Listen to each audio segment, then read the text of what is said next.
Psychiatrists of Reddit, what was the most obvious attempt to fake insanity you've seen?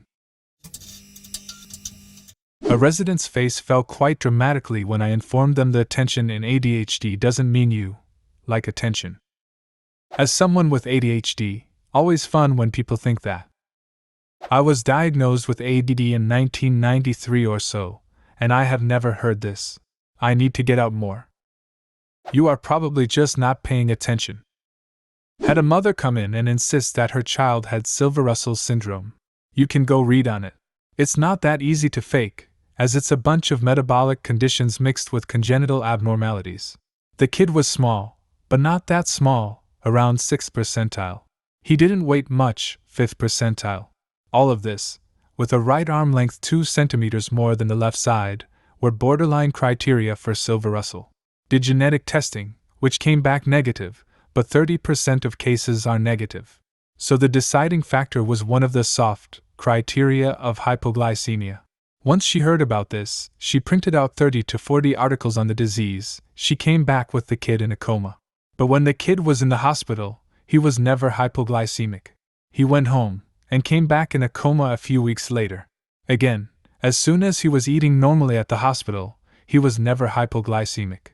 She starved her child into comas repeatedly for the diagnosis of Silver-Russell. She was also a boogon, people who live off welfare and make a game out of it.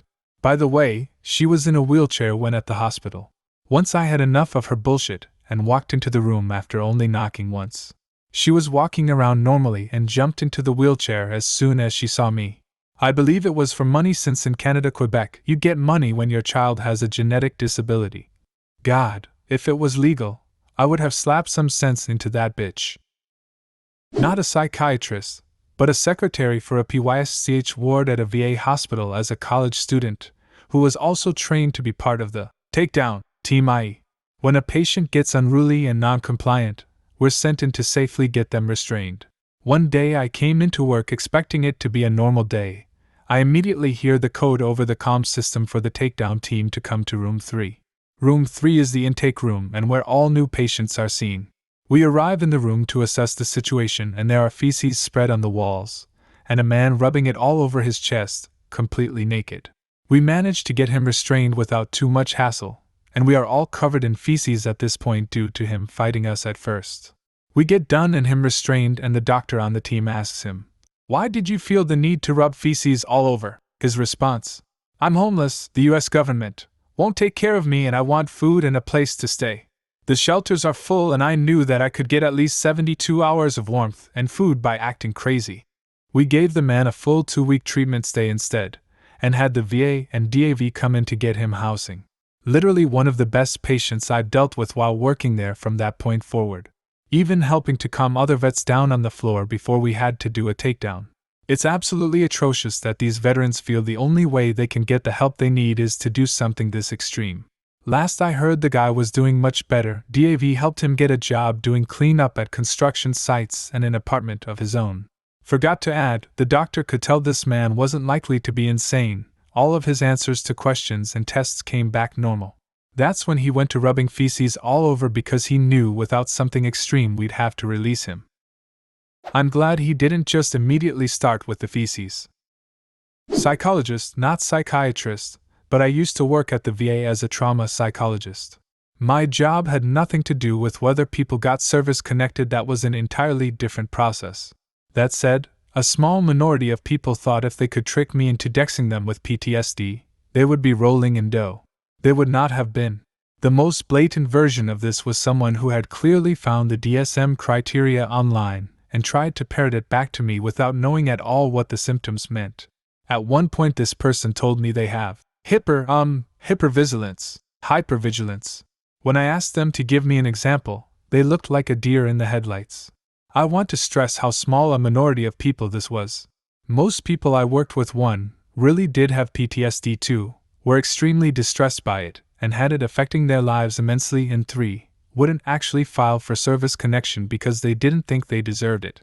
I think veterans get a lot of flack for filing spurious claims for service connection, but on my side it was a very, very small minority who were trying to pull one over on people. Most of these men and women just wanted to feel better. Did a psych placement as a student and was in a discharge meeting with this homeless guy. He was brought into the hospital because police had been called as he was threatening to jump off a bridge. He claimed depression, which it was found out not to be. So he said he was hearing voices, which was also not true. Dude was just desperate to have shelter and food. Sad case. Psych nurse back in the 90s, multiple personality disorder was all the rage, and not true. I would regularly treat people, some of whom claimed 100 plus personalities lol. Dissociative identity disorder is a real thing though. Yes, it is, and very reasonable that in the presence of a trigger a person can revert to regressive coping mechanisms. A vet we had heard a door slam that sounded like a gunshot. He curled up like a young child would. Unfortunately, Did was perverted into people believing this type of reaction was a separate personality with different names, voices, temperaments, etc. Really insulting to those with genuine Did. The nightmare when you actually have problems and people just think you are lying. Or when people doesn't take your problems seriously, the feeling of powerlessness is undescribable. My friend who worked in the psychiatric ward at a hospital, one day he was called in to deal with someone who was mentally unfit to be with others. He comes in, finds a 50-year-old woman running naked through the hallways with security guards chasing her. He tried calming her down. She started yelling at him saying, "I wanted my meds, but they wouldn't give em, now I'm gonna give em some titty." She then starts shaking her chest at him. She was quite endowed. I mean some serious honkers. A real set of badunkers. Anyway, I'm getting off topic. She gets taken into a special padded room. She was then given her meds and promptly let go. Her mental files said she was mentally competent. Turns out her meds, the ones she had been raving about, she hadn't been taking but was selling. $25 per pill, I believe. And this act was her way to get more. Running through the hallways at a hospital with no clothes on, swinging her massive Doben honkers and not harming a single person in the process of being manhandled by security. Just your average day, I guess. Back in Korea, there was a guy in my MASH unit who was always trying to get sent home with a Section 8. He was a draftee, but most of us were, and no one went to the lengths he did. Mostly he would just cross-dress as a woman, but he would try other things too, like pretending to be a Cleopatra, or a traveling salesman, or just a normal civilian. Our CO never bought it. I guess he kept him around for company morale or something. Eventually he kind of gave up after he got promoted to company clerk, but he still had all those dresses up until the end of the war. Not a psychiatrist, but genuinely insane, when unmedicated. I think where people go wrong faking madness is how big they go with it. I have bipolar, and during mania I come across basically the same as always. Bit more energy, much more interest in sex, drugs, being awake. I think the government have my flat bugged and someone invisible keeps breathing into my ear, but other than that we good, let's do shots. Insanity rarely looks like it does in movies. I dunno. I bet you look crazier than you think you do. I have bipolar. I had 2 psychotic breaks in 2017, and none since, phew, thank you medicine. During the second break, I was real paranoid. Thought someone was out to get me. That I might be offed. So I took video of myself explaining some top secret stuff on my phone. HOY cow did I look over the top bonkers. I couldn't even finish watching the videos when I'd returned to normal. Makes me cringe. I really can't believe I was that far gone. So, you know, if you live alone and are only looking back on your mania via your own flawed memory, you may not be objectively able to gauge what your crazy looks like. I never want to be that crazy again. This guy yoked up a horse and an ox to a plow and was using them to sow salt on a beach. Was easy enough to prove he was faking it. He swerved the plow out the way when his baby son was placed in danger of being trampled. I had a lady who loved attention. She thought she was crazy and had dissociative identity disorder. Think the movie Split. Actually, now that I think about it, I saw her around the time that movie came out. She claimed to have many different personalities. One of them where she regresses into a 10-year-old boy named Billy. Anyways, this lady started screaming, tantruming, throwing herself on the floor. Nurses were trying to control her without giving too much attention and feeding into it. She then saw the medical student, and the patient told him, "Tell DR that Billy is out now." She said this incredibly clear and concise, not in a whining 10-year-old tone she was switching in and out of. I've got a laundry list of issues, and for the longest time I refused to go get tested for fear of being committed, but more so because I was worried the psychiatrist was going to think I was faking, and for some reason that scared me the most. There aren't nearly enough beds in psych wards. Unless you are in immediate danger to yourself or others, you're going to get sent home even if you want in.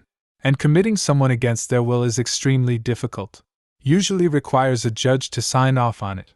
If you feel like you need to talk to a professional, talk to a professional.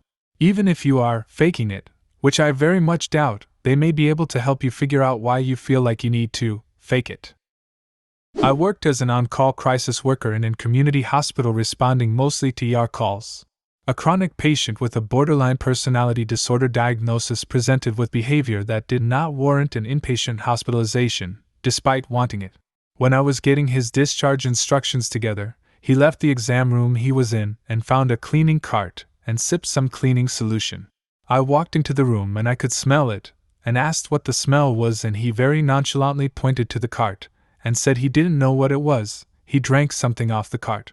I think he swished and spit it out, but he got his wish. Well, he probably wants to fake insanity, and wants some tips on what not to do. Do you have a similar story? Leave a comment, and subscribe to the channel if you want to see more videos like this one.